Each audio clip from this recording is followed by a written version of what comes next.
बहुत समय पहले की बात है। केशवपुर नामक गांव में दो दोस्त रहा करते थे, राजू और रमन।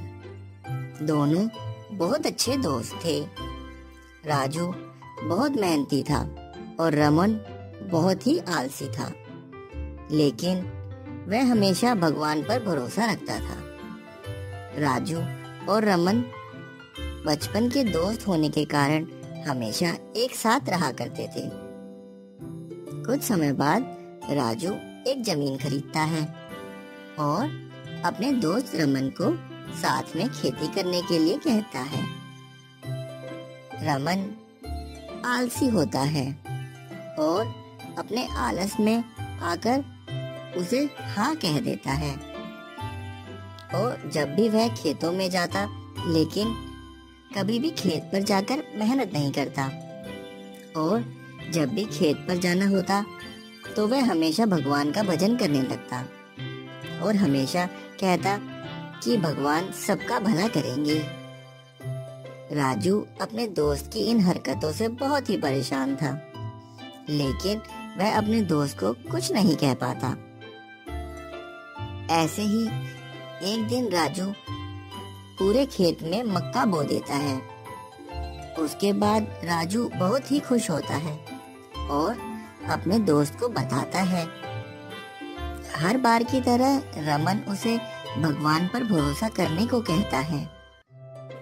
राजू बहुत ही खुश होता है, इसलिए वह उसकी बातों पर ध्यान ही नहीं देता। ऐसे ही समय बीत जाता है। 2 महीने बाद राजू की फसल बहुत ही अच्छी होती है। पूरे खेत में मक्का ही मक्का उग जाता है। फसल इतनी अच्छी होने के बाद राजू उन्हें बाजार में जाके बेच देता है और बहुत ही अच्छा मुनाफा कमाता है। फसल बेचने के बाद वह बहुत ज्यादा खुश होता है और हंसी खुशी अपने घर लौट रहा होता है कि तभी उसे रास्ते में रमन मिलता है। वह सारी बातें रमन को बताता है और रमन यह सुनकर उसे हर बार की तरह यही कहता है कि यह सब भगवान ने किया है। राजू उसकी बात ना सुन के सीधा चला जाता है।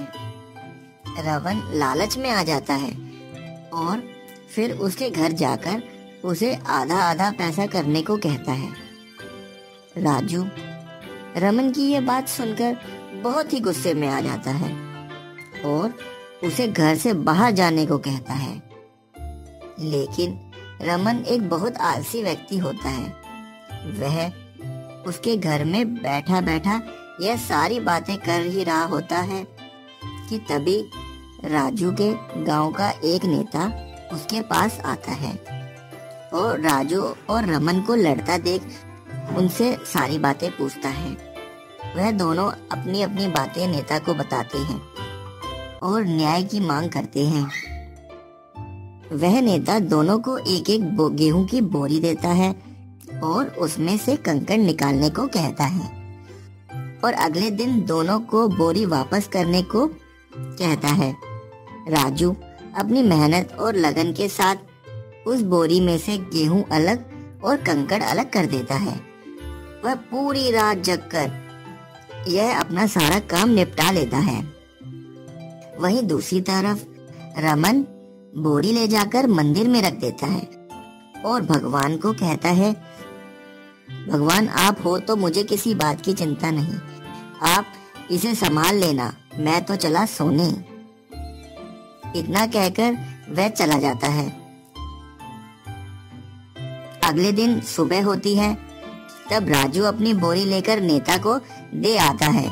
वहीं दूसरी तरफ रमन भी अपनी बोरी मंदिर से उठाकर नेता को दे आता है। जब नेता राजू की बोरी देखता है कि उसमें एक भी कंकड़ नहीं होता, और जब नेता रमन की बोरी खोलकर देखता है तो उसमें देखता है कि बोरी खोली भी नहीं गई है और उसके अंदर बहुत सारे कंकड़ हैं।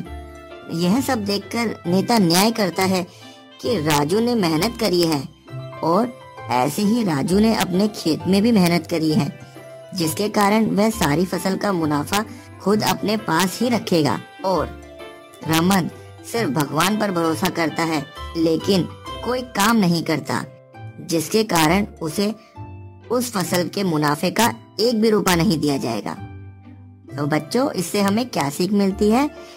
इससे हमें यह सीख मिलती है कि हमें बिना मेहनत करे फल की अपेक्षा कभी नहीं करनी चाहिए, क्योंकि भगवान भी उसी का साथ देते हैं जो मेहनत करता है।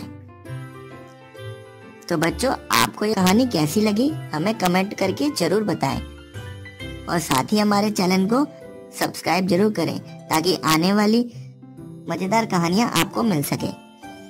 तो मिलते हैं अगली स्टोरी में, तब तक के लिए बाय।